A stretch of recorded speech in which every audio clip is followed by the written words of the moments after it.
Hey, you're listening to the People's Manifesto on peoplesradiounited.com. I'm Tim Best Buds. Today I want to address the people that always say, oh yeah, you hate cops until you need the cops, and then you're going to be the first one crying for them and calling them and begging them to come and help you. Let me assure you this is not the case. As most of you know, I've been beaten before, I've been carjacked, I've been shot so many times, never once called the police. Called ambulances, never the police. These are things I can handle myself. I have, though, called the police on 3 separate occasions in my life, and I'm going to tell you about those real quick right now. The show might go a little bit over the 5-minute limit I have, and if it does, I apologize. So let's get into it. The first time I called the police, I was on a metro train. These 3 kids got on, 3 black kids. Maybe the youngest was maybe 11, 12 years old. The oldest maybe 15, 16.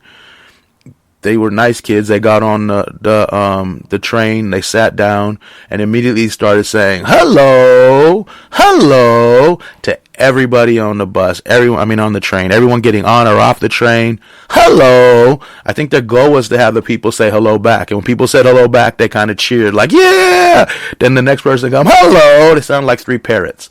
Anyway, eventually the sheriffs got on one of the stops to go check everybody's tickets. And as with everyone else, the kids said, hello. The sheriffs didn't answer. They just ignored them. And the kids decided they wanted the sheriffs to answer, so they kept saying, hello. And it went on until the sheriff's like, shut the fuck up. Shut the fuck up. Just shut the fuck up. They didn't shut up. They kept saying, hello. So it was my stop. A couple other people, we all got off. The sheriffs forced them off. It was not their stop. So I'm kind of watching now. I'm on the platform with these kids and these 2 sheriffs. And the sheriff just keeps saying, say it one more time. Say it one more time. Cursing them out. He has his hand on his billy club like it's some big threat.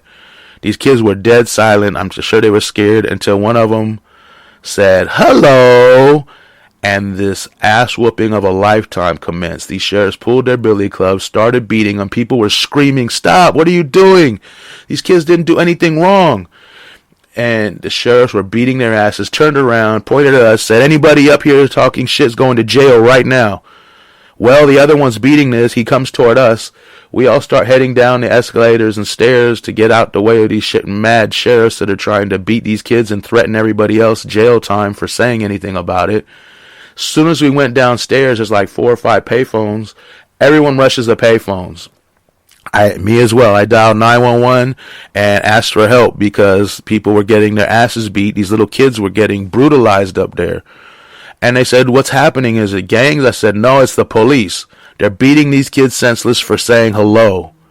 The 911 operator refused to believe me. I talked to another lady. They refused to believe her. As far as we know, no cops were sent to do anything to stop their buddies from assaulting these kids. I don't know what happened. We weren't allowed to go back up there. More cops were coming when we left. And I'm sure they were going to help their buddies assault these kids and whatever lies they told them that these kids were doing to threaten them or whatever. So yeah, that was one time I called the police. The second time I called the police wasn't so serious. It was a really, really fat cop pulled over into a handicap space to give somebody a ticket. Now, he parked in a legal space to give somebody a ticket inside of a parking lot of where I worked at the job there. So I'm like, yo, you can't park in the handicap place, dude. Being fat doesn't make you disabled. I'm fat. I'm not parked in the handicap place. Immediately he tells me, shut up, mind your business. You're interfering and blah, blah, blah, blah, blah. So, and now both of these were before cell phones. So I went into my job, got on the payphone, called 911. So somebody's parked in there. I don't think I called 911. I think I called the parking enforcement, actually, that was there for the, the tow truck people, the tow people that were parked illegally in our lot. So actually a cop pulls up and they clown the dude. They're like, man, what are you doing? We have complaints. He's like, oh, I'm giving a ticket. And they're like, well, you can't park in handicap.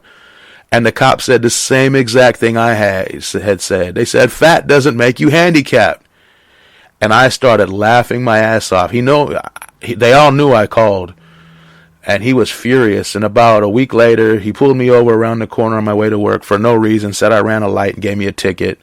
I laughed at his ass, told him to go fuck off, and went and paid the ticket eventually. And it was just some bullshit retaliation. Third time I called the police, I was coming to my mom's house. Where my mom lives, in front is a pretty busy street, and then behind there's more, it's like an apartment complex, and behind it's like, alleyways and stuff like that. But on the busy street, as I'm pulling up, I'm noticing all these cop cars double parked, all their lights on. I'm like, oh my God, what happened? What's going on here? Did somebody shoot somebody? I mean, it looked like something major had happened. So I parked the car. There's no tape. There's nothing stopping me from going. And I run up in. There's nothing wrong. Like, my mom's fine. I'm looking around. It seems like nothing's wrong. So I go out front to see what was going on. I think I might have had a BlackBerry at the time. And I was just, I don't know if I filmed it or not. But what happened was some cop had moved into one of the buildings in the front and decided to throw a party. So what you had was all these cops walking around with beers in their hands, double parked in police cars, guns on their hips, at a party, a move-in party for this pig that's moving into the building here. And I'm like, wait a minute. There's cats with guns and alcohol walking around everywhere. So what I do is I go up in my mom's house, I dial 911, I say, yo, there's a bunch of people with guns and alcohol out front of the house here. I think you need to send somebody. And they're like, they're police. They knew already. They just knew. As soon as I told them the address, they knew. They said, oh, don't worry, they're police. I said, yes, but the police are the ones with the guns and the alcohol. And then they laughed. They said, they're having a party. You never worry when they're police. So once again, they did nothing when their police are double parked illegally, breaking the law, alcohol and guns. Nobody seemed to care. So yeah, those are the 3 times I've called the police, and every single time it was on the pig. So we're about a minute or 2 over, you guys. Sorry about that. Thanks for listening. Talk to you guys next show.